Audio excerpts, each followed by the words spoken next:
Chapter 2. First Visit to the Wood. The three children had no chance to visit the enchanted wood until the next week, because they had to help their mother and father all they could. There was the garden to get tidied, curtains to sew for the house, and a great deal of cleaning to be done. Excuse me. Sometimes Joe was free and he could have gone by himself. Sometimes the girls were sent out for a walk, but Joe was too busy. None of them wanted to go without the others, so they had to wait, and at last the chance came. "You can all take your tea out today," said Mother.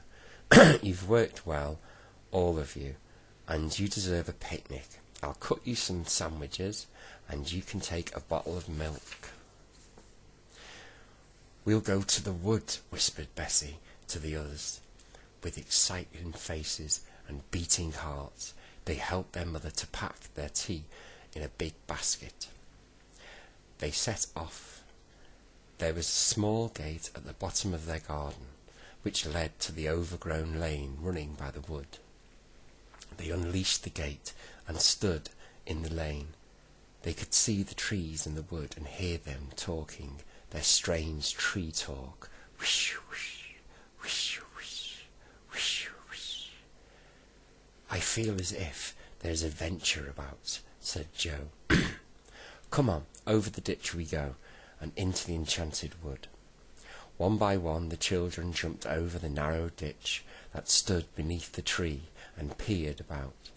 Small freckles of sunshine lay there and there on the ground, but not very many, for trees were so thick it was dim and green there, and a small bird nearby sang a queer little song over and over again.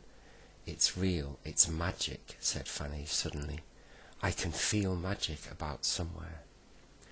"Can't you, Bessie? Can't you, Joe?"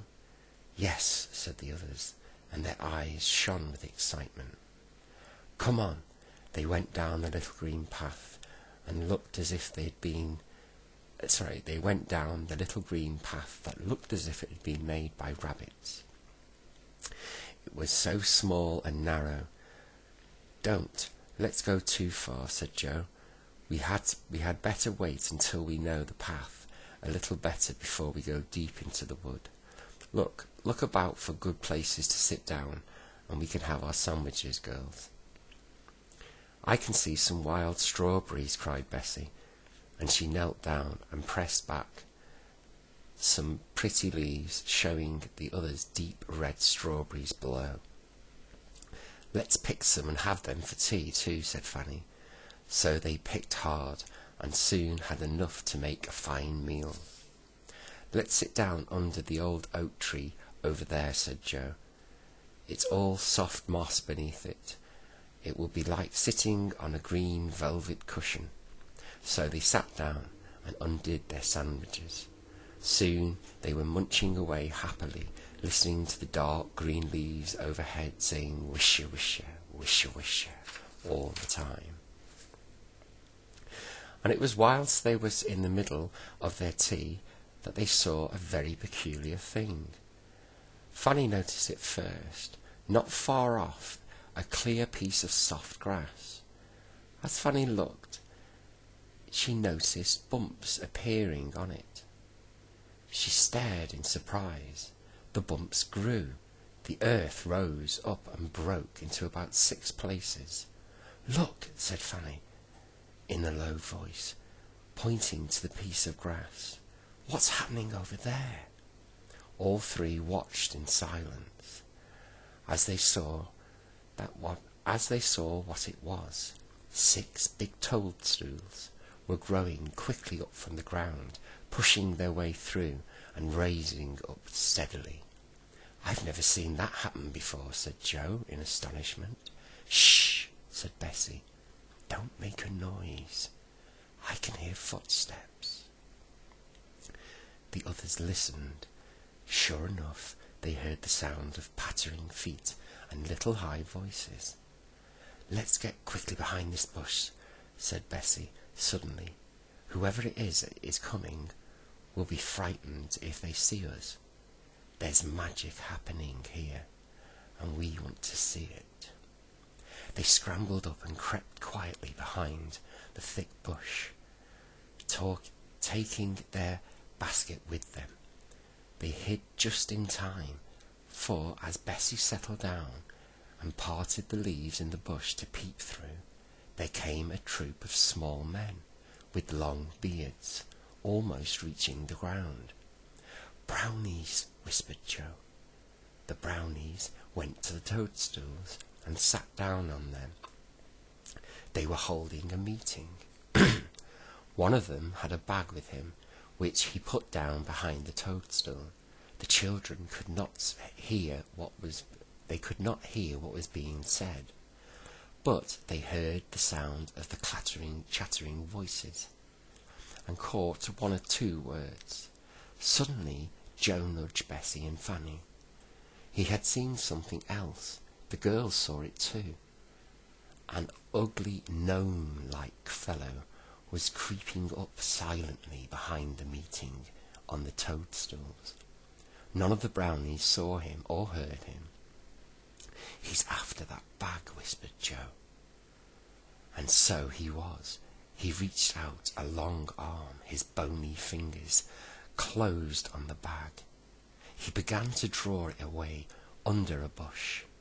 Joe jumped up. He was not going to watch people being robbed without saying something. He shouted loudly, "Stop, thief! Hi, look at that gnome behind you!" In a fright, the brownies all leapt up. The gnome jumped to his feet and sped off with the bag. The brownies started after him in dismay. Not one of them following him. The robber ran between the children's bush. He didn't know where they were. He didn't know they were there. As quick as lightning, Joe put his foot out and tripped up the running gnome. Down he went, crash! The bag flew from his hands, and Bessie picked it up and threw it to the astonished brownies, who were still standing by the toadstools. Joe tried to grab the gnome, but he was up and off like a bird. The children tore after him.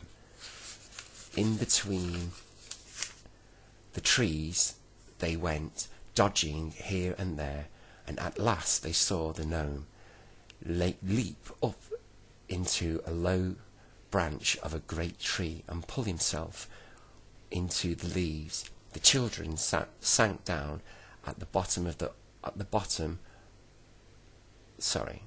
and pulled himself into the leaves. The children sank down at the bottom, out of breath. "We've got him now," said Joe. He can't get down without being caught." "Here are the brownies coming," said Bessie, wiping her forehead. The little bearded men ran up and bowed. "You are good to us," said the biggest one. "Thank you for saving our bag. We have valuable papers in there." "We've got the gnome for you, too," said Joe, as he pointed up into the tree. "He went up there. If you surround the tree and wait, you will be able to catch him when he comes down." But the brownies would not come too near to the tree. They looked half frightened of it. "He will not come down until he wants to," said the biggest brownie. "That's the oldest and the most magicous tree in the world. That is the faraway tree." "The faraway tree," said Bessie, in wonder. "What a queer name. Why do you call it that?" "It's a very strange tree," said another brownie. "Its top reaches the faraway places in a way we don't understand. Sometimes its top branch may be in the Witchland, sometimes in a lovely country, sometimes in a peculiar place that no one has ever heard of. We never climb it because we never know what might be at the top." "How very strange," said the children. "The gnome has got into whatever place is there at the top of the tree today," said the biggest brownie. "He may live there for months and never come down. It's no good waiting for him, and it's certainly no good going after him. His name is Creepy because his name is Creepy because he is forever creeping about quietly." The children looked up into the broad, leafy boughs of the tree.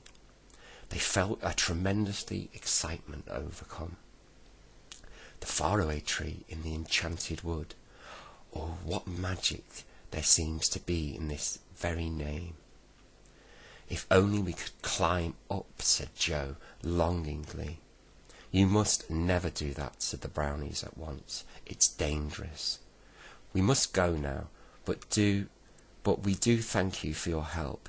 If ever you want us to help you, just come to the enchanted wood and whistle 7 times under the oak tree, not far from our toadstools." "Thank you," said the children, and stared after the 6 small brownies as they ran off between the trees. Joe thought it was time to go home, so they followed the little men down the narrow green path until they came to the part of the wood they knew. They picked up their basket and went home, all of them thinking the same throughout. "We must go up the faraway tree and see what is at the top."